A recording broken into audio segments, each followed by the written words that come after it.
I think we all are. 5 a.m. Good morning, everybody. San Antonio, Texas. Usually San Antonio is pretty sunny, though. The Riverwalk, Yeah. have you ever been down there? Oh, a million times. Food is so good. They've got the best enchiladas. It is a great town. They have this celebration called Fiesta where they take like a week or 2 weeks off of school to just party. Yeah, they have all these floats. It's a big festival downtown. I think I remember it was April. I believe it's April. It's coming up. Not bad. Fantastic. And it's freezing here in New York. That's right. And that's why we brought in the complainer. Pete Hegseth is It's going to warm up. It's sunny in the studio? It will warm up on Thursday, I believe. Yes. In the 70s on Thursday. Thanks for having me, guys. It's great to have you. Glad Thanks, to have Pete. All right. All right, and we begin this 6 a.m. hour with a Fox News alert. The mayor of Mariupol saying the city has fallen into Russian hands and nearly 5,000 people have been killed. Peace talks are set to resume today in Turkey as Ukraine is insisting it will not give up any territory. Alex Hogan is live in Lviv with the very latest. Alex, they say they won't give up any territory, but now it sounds like they are willing to discuss being neutral. Yes, that's right. And being neutral often refers to not creating any alliances with any other countries. I do also want to note that right now we're just starting to hear the sirens sound off here in Lviv. It's the first time that we've heard the sirens here since earlier on in the night when the sirens ran out. But one thing that we should look at really is Mariupol. That is the center of attention today with the city there now mainly under Russian occupation, according to the mayor. The mayor is asking everyone to flee if possible. Half of the residents already have done so, but roughly 160,000 people remain trapped there. And the mayor of Mariupol says that about 5,000 people have been killed since the start of the war, and 210 of them are children.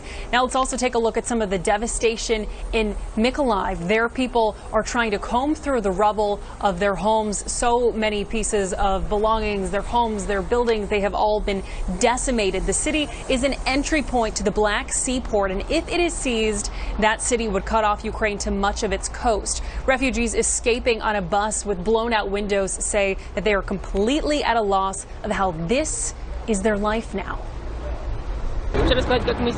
We've been sitting in a basement for a month and have not been able to go out. Look how I look. Like a normal person? Untidy, all dirty. Yesterday they were bombing and nearly killed us. How is it possible to live like that? Meanwhile, back over here on the western side of the country, a Russian strike targeted another oil depot overnight. This one taking place about 75 miles from Lviv, burning up much of the fuel. Ukrainian troops are ramping up their offensive tactics of their own by taking back Irpin outside of Kyiv and Trotsanetsk near Kharkiv. Negotiations begin today in Turkey, but Ukraine says it will not budge on giving up any land. We will never accept this. We can speak, we can watch for compromises and solutions, but the price of compromise could not be our territorial integrity. That is absolutely for sure. Ukrainian President Volodymyr Zelensky addressed the nation last night, telling people to not take some of these small victories to heart and to not show any emotion. But right now what people need is endurance and to continue on and to keep fighting. Guys, back to you. They're doing all of that. All right, Alex Hogan, live in Lviv. Thank you very much. You know, the big worry with Ukrainians is that the Russians want to split the country into two parts, like the Korean model. You'd have a north part, you would have, as in North and South Korea, you'd have essentially an East Ukraine and a West Ukraine. And for the most part, I think the East would be the red part that we just saw on that map, where a lot of people speak Russian, have forever. And it's been one of those regions where there's been fighting for the last 8 years. Well, the president was over in Poland over the weekend, and he called for a regime change. He said Putin needs to go. On Sunday, a reporter asked him when he was coming out of church, and he says, no, that's not true. And then his entire staff, everyone in the administration, they were on the Sunday shows, and they said, no, we're walking that back. That didn't happen. That's not what he meant. Well, then Peter Doocy asked him yesterday in the White House, and this is what's so bizarre. He asked him about the chemical weapons comment. We would respond in kind. He asked him about a regime change, and he also asked him about the U.S. boots on the ground, because it sounded like he was saying that's a possibility. And the president responded by walking back the walkbacks. Listen. I'm not walking anything back. The fact of the matter is I was expressing the moral outrage I felt toward the way Putin is dealing and the actions of this man. Just brutality. I want to make it clear. I wasn't then, nor am I now, articulating a policy change. I was expressing the moral outrage that I feel, and I make no apologies for it. Are you worried that other leaders in the world are going to start to doubt that America is back if some of these big things that you say on the world stage keep getting walked back? What's getting walked back? It made it sound like, just in the last couple days, it sounded like you told U.S. troops they were going to Ukraine. It sounded like you said it was possible the U.S. would use a chemical weapon, and it sounded like you were calling for regime change in Russia, and we know... None of the three occurred. None of the three occurred? None of the three. Now he's denying they occurred. None of the three. We heard them. We heard them out of his own mouth. That's why almost every question in that press conference was about that. And by the way, huge kudos to your son. I mean, unflappable, indispensable in walking it through, laying it out for Joe Biden, who basically looked at him and just said, I didn't say that. First he said, I'm not walking back anything. Then at the end of the soundbite, he said, what did he say? I didn't say any of that. I didn't say any of that, and yet he laid out again what he had said. And the other question is, who's making the decision to walk these things back? The walk back happens so quickly, it almost makes you wonder whether or not Joe himself is consulted about the walk back. So who's setting the policy in the White House if it's not what Joe's saying? So you get the worst of both worlds. He says it, they walk it back, then he denies it, which means there's none of the power of the statement and all of the confusion. Well, the way you described it, Pete, is when he's on script, he's perfect for the policy. But when he ad-libs, then he gets into trouble. So the question, the average person would think, well, whoever is putting the stuff in the prompter is actually running the country. So who's the typist at 1600 Pennsylvania Avenue that the president is relying on? For him to say yesterday, I'm not walking anything back, after his staff walked everything back. And then he said, I never said any of that stuff. Apparently, they're not telling the president what they're doing. Walking back, That's right. Because they all came out and they walked stuff back immediately. One of the people who walked back the Putin regime change immediately was Jake Sullivan. Isn't it interesting? Yesterday, after the briefing, where Peter asked the president that question, Jake Sullivan was supposed to answer questions shortly after Joe Biden finished. Jake Sullivan never showed up to answer questions. Maybe it's because he didn't want to be asked, hey, your boss just said he's not walking back. Would you walk back? He's like, I'm not prepared to handle these questions. It's probably a smart move. Why would you put yourself into that scenario? When the president said if Vladimir Putin uses chemical weapons, and he said we will respond in kind, then Jake Sullivan said the U.S. has no intention of using chemical weapons, period. So they're on different pages. Kellyanne Conway was on last night. She said, to your point, that he doesn't even know what he's walking back because he's not being told that they walked back his comments there. But the confusion part is he said, I'm not walking back anything. Then he denies ever saying it, and we have it on tape, everything that he said. Well, regarding that, Peter asked him about, well, and it sounds like he said, we'll use nuclear or chemical weapons in kind. And Joe Biden said, well, there would be a big response.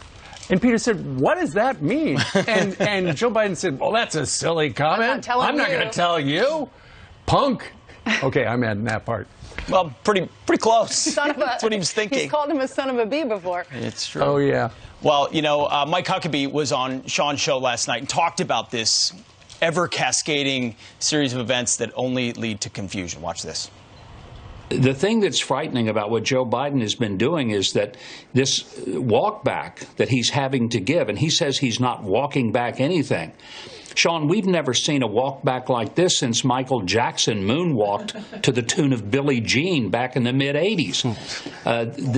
But the fact is, he doesn't even know that he's walking it back because he's not aware, obviously, of what he's saying the first time. So to my earlier point about whoever is writing the script for the president with the official policy, yesterday, and we're getting the picture, yesterday the president was holding in his hand a piece of hard paper. and it had his talking points on it. And it's, keep in mind, he gets in trouble when he goes off script. So they gave him a script, and it essentially was a cheat sheet. The top of it said, if you weren't advocating for regime change, what did you mean? Can you clarify? So he's expecting that question. And then the president was supposed to say, and it should have said, you say this. I was expressing the moral outrage I felt towards the actions of this man. And then the second point is, I was not articulating a change in policy. We heard the president say that a number of times. But nonetheless, somebody had to write it down so that he made sure he said it. Yeah, I saw that cheat sheet picture. I was zooming in so I could see what the note said. It was typed out. I mean, someone put some effort into this. Absolutely. You know, it's for everybody watching, it's unacceptable. It's unacceptable to have a president of the United States who's not capable of answering basic questions on a foreign trip in the middle of a shooting war. It just isn't. And honestly, it is very serious. I mean, yes. we can, mock and whatever, but it's very serious. And Senator Rand Paul said it's a national security risk. People are dying in Ukraine, and they're hoping that we have a response that's strong enough so that we can prevent this. They want our weapons. They're asking everyone in NATO countries to send 1% of their weapons, and we need to step up and help them without putting our boots on the ground. But we do need to help them, and people are dying. Innocent women, innocent children, elderly people. I read in Mariupol, it was how many have died there? 5,000 people have killed, 210 children. Yeah. At the bottom of the cheat sheet, Joe Biden was supposed to say, NATO has never been more unified.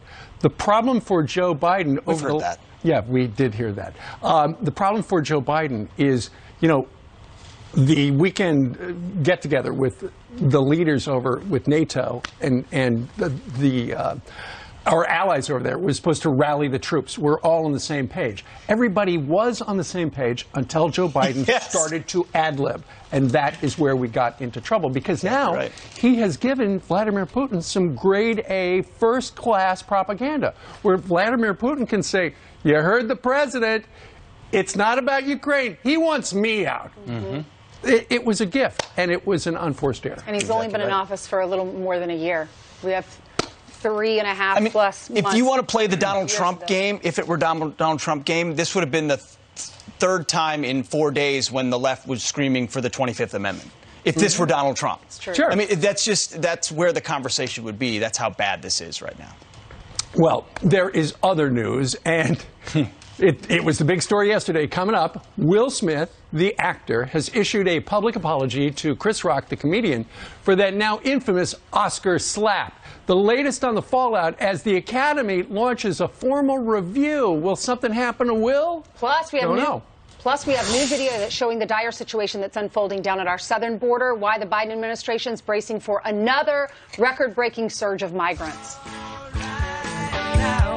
News alert, a Chicago police officer is shot and another officer injured during a traffic stop overnight. Police say the shooting happened after a suspect rammed into a cop car, pinning an officer. One suspect was shot by police and hospitalized. Another was arrested. Both officers are expected to be okay.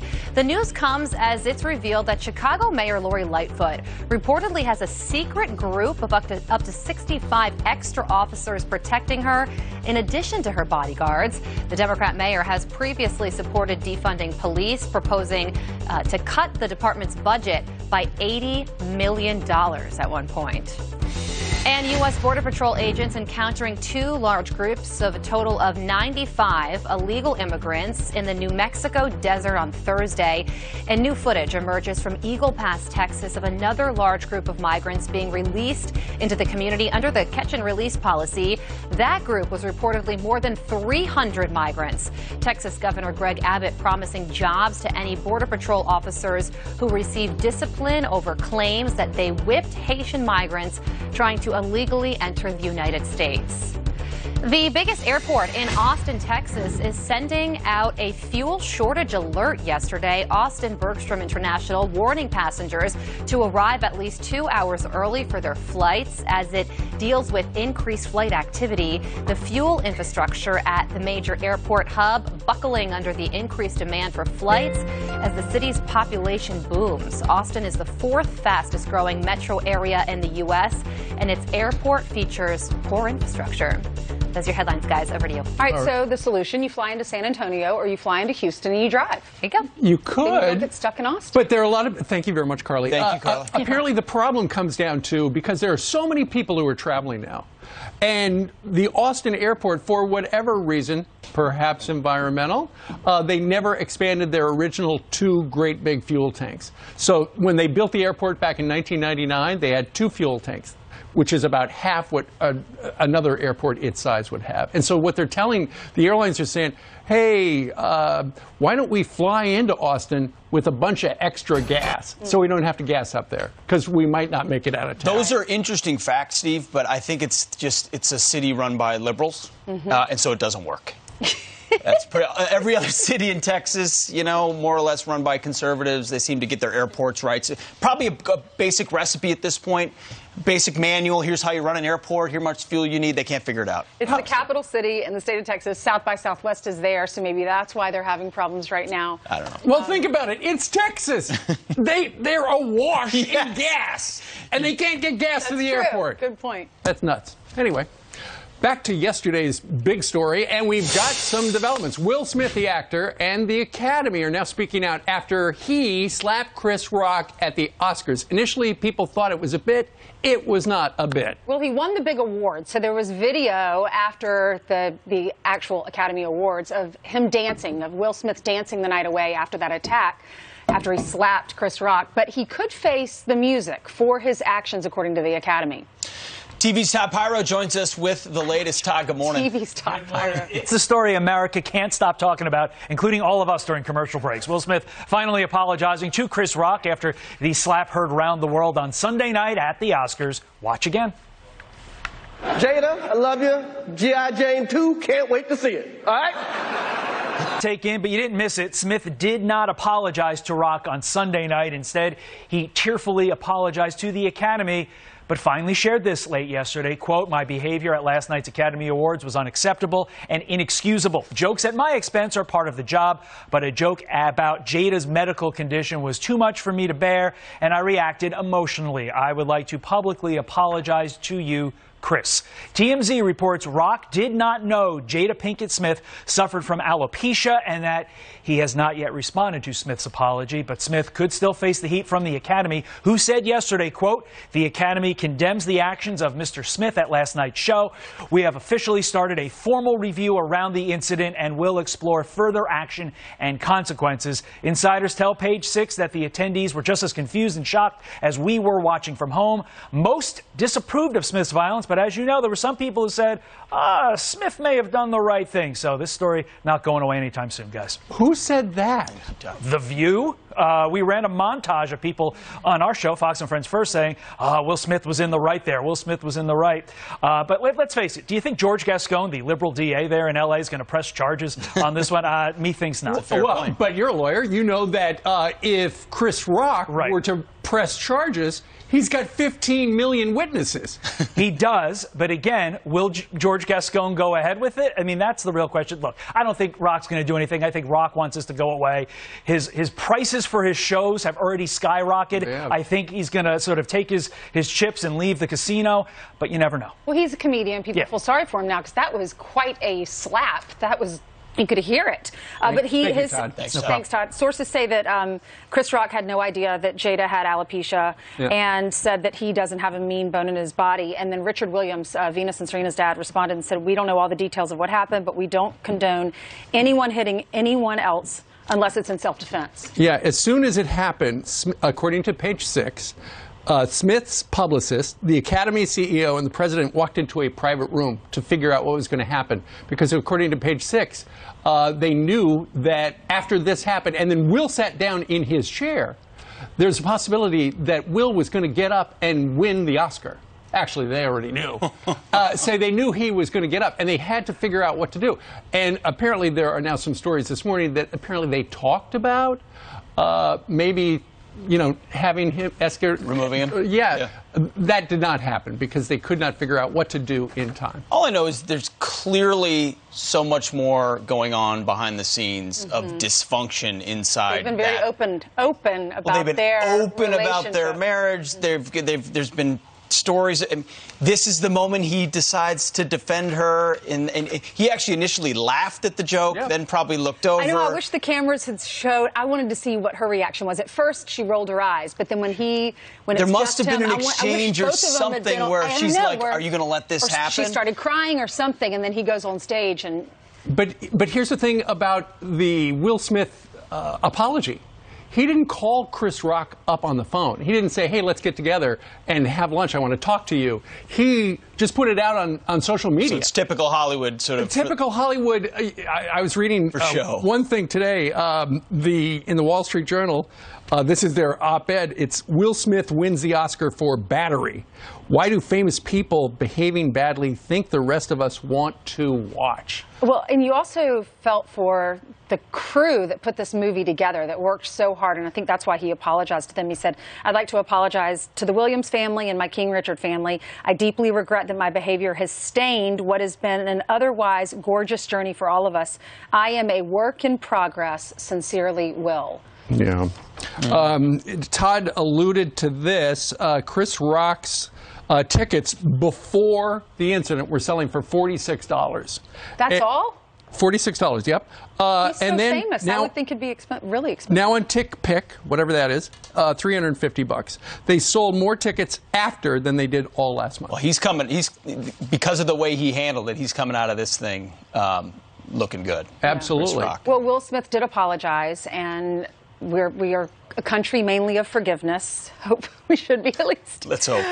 So we wish him all the best. We wish both sides the best. Well, he said he was sorry. I heard a story on the radio this morning where comedy club owners in New York are worried that people are going to hear a joke, take offense, and assault the comic. Which, they say, hey, I saw Will Smith do it. And he right, got that's away always with kind of been an unwritten thing. Like, you go to a comedy show, you take what you get. It's fair game. Yes. Right, what they said was, we're telling people, if you can't take a joke, don't come in. That's a good rule. And Will even said, I can take a joke if it's about me, but when it's about my wife and all of her medical issues, then I was sensitive to that. But I also thought about the Academy. How are they going to punish him? They said that they are looking at punishment. They probably won't take the prize away from him, but they're going to have to probably do something so this doesn't it sends a message, right? Probably. I think they'd have to. Yeah.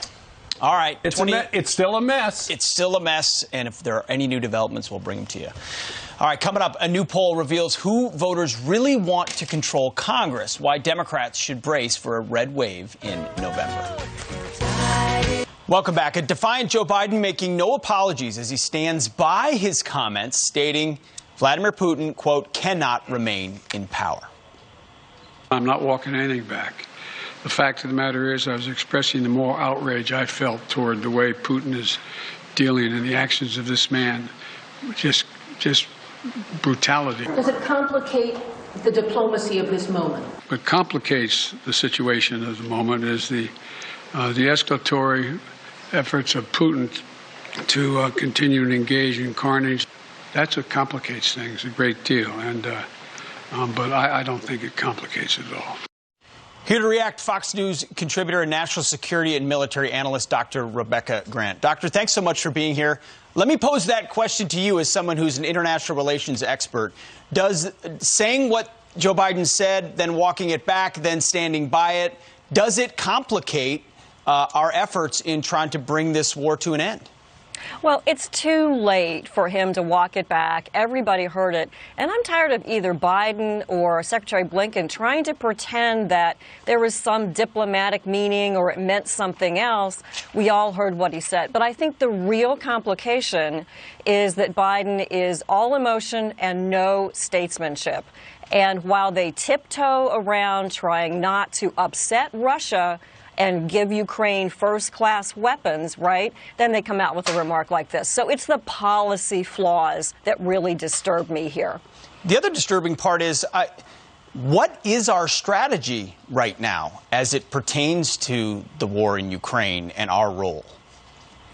Excellent question. Of course, we're 100% behind Ukraine. We have given some great military assistance. And don't forget, Pete, a lot of training from 2014, 2015 on. But we are basically asking Ukraine to fight close in at 500 yards against the Russians using the javelins and other really close-in weapons. And, Pete, you know, no American army has fought without air power for 100 years. We're asking them to do the hardest possible thing. I think they need more support from us, more direct support, as well as the intelligence and the military assistance that we are giving them. But it's we're showing images right now from Irpin, which reportedly has been taken back by Ukrainian forces in the last 24 hours. I mean, considering the situation, it's amazing what Ukrainian fighters have done there. Let me ask you as well about a news development. Apparently, the U.S., our country, is sending 6 Navy Growler aircraft to Germany with an additional 240 Navy personnel. So our bolstering of the eastern flank of NATO, does that send a signal to Putin? Did we think he was going further to begin with? Yes, that tells me that NATO is seeing increased Russian air activity. Either their air defenses, which ring Europe, are lighting up, or there are more jets that are flying. And don't forget, Pete, the Russians are flying about 300 sorties per day against Ukraine. And some of that is moving a little further west. So the Growlers, it's a jamming aircraft. They fuzz up the battle space. They're there to assist NATO's air policing and keep the surveillance aircraft flying as well. But yeah, a little bit of an elevated threat there. Real quick, precursor to a no-fly zone, which they've before said is not going to happen? I wish. I don't think we can say these aircraft are, but when there are 300 Russian sorties a day up over Ukraine, you can understand why Zelensky wanted a no-fly zone. You can understand, even if it may not be war, but that's just my opinion. Dr. Rebecca Grant, thank you so much for your expertise. Appreciate it. Thank you. You got it. All right, Joe Biden now pledging to fund the police, but will it be enough to undo the damage already done by his fellow Democrats? Not only do we need to defund, but we need to dismantle. It means a dramatic reduction in the number of police in our poor communities. Reimagining how we do public safety in America. So much imagination. Lee Carter on how voters could respond in the midterms coming up.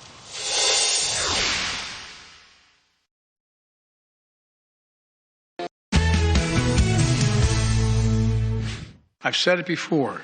The answer is not to defund our police departments. It's to fund our police and give them all the tools they need, training and foundation and partners and protectors that our communities need. The budget puts more police on the street for community policing so they get to know the community they're policing. That's the president promising to refund the police as part of his $5.8 trillion budget proposal. The announcement comes as the commander-in-chief's approval ratings have dropped to their lowest level in his presidency. So will this pledge help his party in the midterms? Here to discuss this is partner and president at Maslansky & Partners, Lee Carter. Good morning, Lee. Good morning. Good morning. So he's not in lockstep with a lot of the progressives, most of all the progressives in his party who have said defund. We've also heard reimagine. Even the president himself at one point said redirect. Why do you think he's doing it? Is it because of the poll numbers have dropped, because his poll numbers have dropped so significantly? Well, I think there's no question about it. He needs to address the concerns of the American people, and the American people are more concerned about crime than they have been in a very, very long time.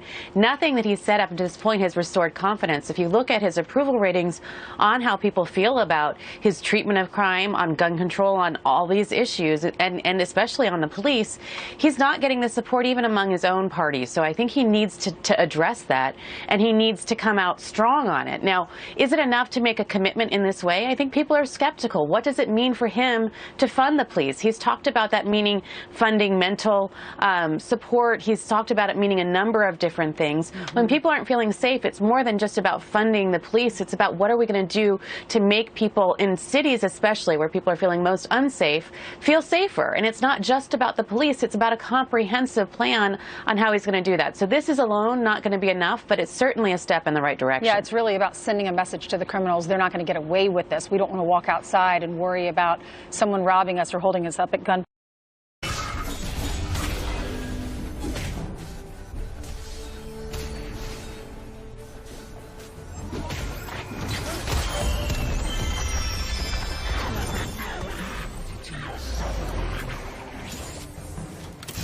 never compromise.